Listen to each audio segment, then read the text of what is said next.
eksaktong buwan at petsa pero hinala ng mga kaanak. Naganap ang pang-aabuso sa pagitan ng buwan ng Agosto hanggang Oktubre nung nakaraang taon.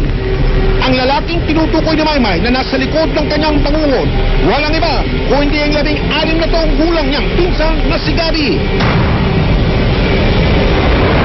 Alala ni Maymay ang eksaktong buwan at petsa pero hinala ng mga kaanak. Naganap ang pang-aabuso sa pagitan ng buwan ng Agosto hanggang Oktubre nung nakaraang taon. Ang lalaking tinutukoy ni Maymay na nasa likod ng kanyang pangungod. Luzon, Visayas at Mindanao, oras buong Pilipino, 99800, Ideya Oras. Hello Herbert William, mahal kita gawa Pilipino, bukas ang serbisyo, totoo kayo sapat.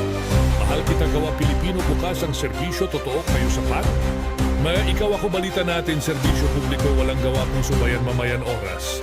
Mga ikaw ako balita natin kayo ngayon. Mahal kita gawa Pilipino, bukas seryosong totoo kayo sapat, ay was salita, serbisyong totoo, mahal natin ang telebisyon. Gawa Pilipino, bukas seryosong totoo, mahal natin ang telebisyon kita. Mga ikaw ako balita natin kayo ngayon. Mga ikaw ako balita natin kayo ngayon. Mahal kita gawa Pilipino, bukas seryosong totoo kayo sapat.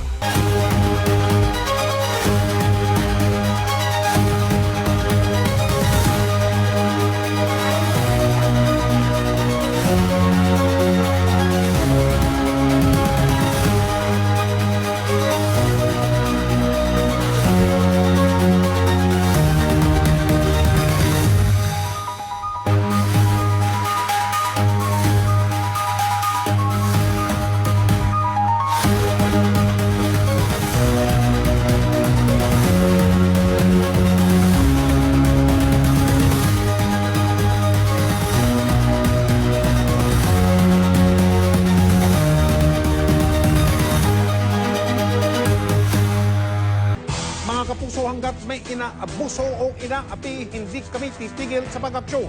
Dahil ang mga abusado at mga manloloko, hindi namin tatantanan. Hanggang sa susunod na Sabado, ako po si Mike Enriquez at ito ang nag-iisang investigador.